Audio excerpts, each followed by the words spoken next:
खीर खा के बच्चे पैदा हो रहे हैं, राम लक्ष्मण हुए हैं। खीर खा के भैया कैसे बच्चे पैदा होते हैं मुझे भी बता दो, वो टेक्नोलॉजी प्रैक्टिकल करके दिखा दो। हम नहीं बोलेंगे हमें क्या दिक्कत है, आपको सच्ची रामायण से इसीलिए तो प्रॉब्लम है ना। आपके रामायण में मछलियों से बच्चे पैदा हो रहे हैं, हवा में उड़ने से बच्चे पैदा हो रहे हैं, औरत के बंदर पैदा हो रहा है। अबे क्या ड्रामा है ये, मैं तो समझ में नहीं आता है। अब किसी अपने बच्चों को पढ़ाओगे, क्या पढ़ाओगे? शिवलिंग की आप पूजा करते हो, उसकी सच्चाई क्या है?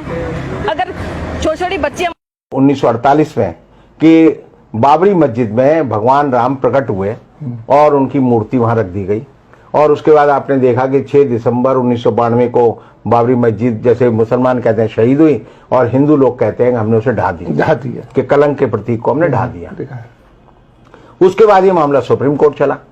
अब सुप्रीम कोर्ट में चला तो सुप्रीम कोर्ट का एक बड़ा विचित्र फैसला है, जो मैं तो यानी मैं कानून पढ़ता हूँ, अकल की बात सोचता हूँ और कई बार मैं सत्य अन्वेषण करने की कोशिश करता हूँ। तो उस फैसले में 3 बातें बड़ी विचित्र लिखी गई कि पहली बात तो मूर्तियां वहां जबरदस्ती रखी गई, दूसरी ये कि मस्जिद को ढहाना जो है एक आपराधिक कृत्य था, तीसरा ये है कि जो मस्जिद थी उसके नीचे कोई मंदिर नहीं था, और चौथी बात यह है कि जिन लोगों ने मस्जिद ढहाई उनको सजा मिलनी चाहिए।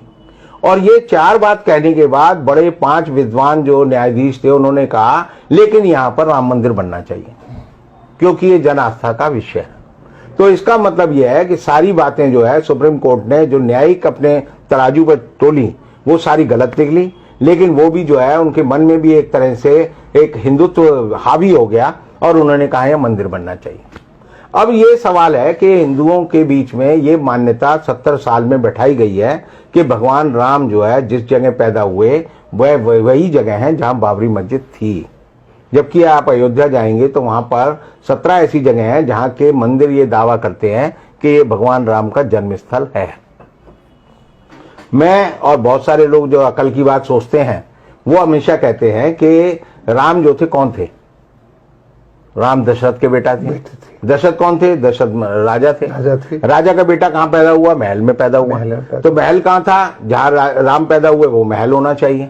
अब उस महल को ढूंढने के लिए ही जो है बाबरी मस्जिद ढहाने का मामला किया गया, और जब उस जगह को अब मंदिर बनाने की बात शुरू की गई बड़े जोर शोर से, तो पता चल रहा है कि मंदिर की जो जमीन है उसके 200 फीट नीचे जो है रेत है और रेत के नीचे सरयू बह रही है।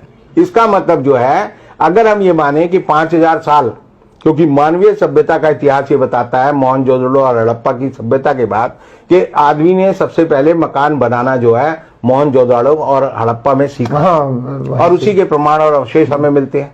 तो 5000 साल पहले वहां पर मंदिर हो सकता है या महल हो सकता है या नहीं हो सकता, ये इस बात को सिद्ध करता है कि जब मंदिर की खुदाई की गई तो वहां पर रेत मिली और रेत के नीचे जो है सरयू नदी मिली। तो इसका मतलब यह हुआ कि वहां पर पहले कोई अयोध्या में कोई महल नहीं हो सकता, उस जगह पर रेत पे कोई महल नहीं बनाएगा। ये तो एक तरह से लोकोक्ति है कि रेत पे महल बनाना, तो वो नहीं हो सकता। और इसका मतलब यह है कि जो पूरा आडंबर 70 साल में खड़ा किया गया गलत है। अब सवाल यह है कि पोल खुल जाएगी। आपने जो कहा और मैं भी मानता हूं कि जब भी कोई मंदिर बनता है, मस्जिद बनती है, कोई गुरुद्वारा बनता है तो कार सेवा करते हैं लोग, उसमें सहयोग करते हैं, ईंट दर ईंट जो रखी जाती है जनता के सामने और जनता लगाती है। अब जो है यूपी सरकार ने और राम मंदिर राम जन्मभूमि जो निर्माण न्यास है वो कह रहा है जी इसको गुप्त से रखा जाए, इसमें जो है किसी को आने की इजाजत ना हो, कोई आकर यहाँ पर ये ना देखे ये निर्माण कैसे हो रहा है, कोई आकर ये ना देखे किन मशीनों का इस्तेमाल हो रहा है, कोई आकर ये ना देखे किस सामग्री का इस्तेमाल हो रहा है। इसका मतलब अयोध्या के नाम पर जो ईंटें जो है हमने लोगों से इन्होंने इकट्ठी की थी 1 रुपया और 1 ईंट, वो एक फ्रॉड था। और दूसरी बात यह है कि ये ऐसा क्यों किया जा रहा है?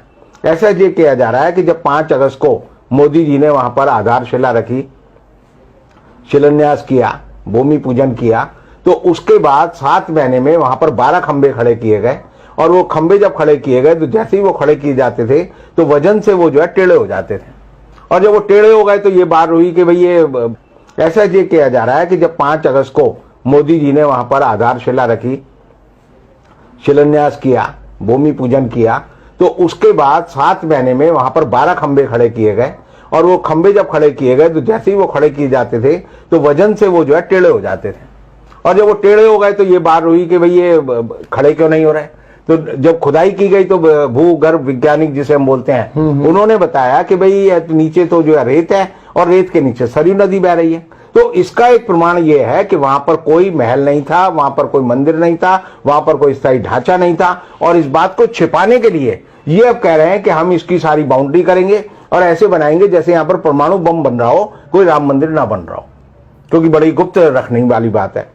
अब ये गुप्त रखने वाली बात जो है भाजपा के गले में और ये जो हिंदू महासभा है उसके गले में और ये जो ट्रस्ट के लोग हैं इनके गले में और आरएसएस के गले में एक पत्थर की तरह लटक गई है कि हम जो है किसी को घुसने नहीं देंगे, बताएंगे नहीं।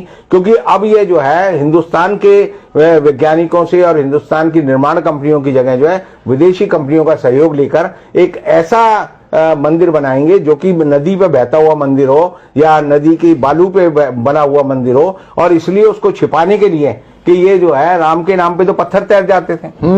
हमारे उसमें रामायण में लिखा है, रामचरित मानस में लिखा है, पत्थर पे लिख दो राम तो वो तैरता है। और ये जो है राम के लिए मंदिर के लिए जो खंभा डालते हैं वो हिल जाता है। तो इसका मतलब ये जो है राम और जिसे हम कहते हैं विश्राम, दोनों में जो है एक तरह का द्वंद्व है और ये उसको छिपाने की कोशिश कर रहे हैं। और सबसे बड़ी बात यह है कि ये सिद्ध करता है कि हमारी सुप्रीम कोर्ट ने जो फैसला राम जन्मभूमि मंदिर पे दिया है वो झूठा था, बेकार था और बेईमानी का था। बहुत बहुत शुक्रिया आपका कि आपने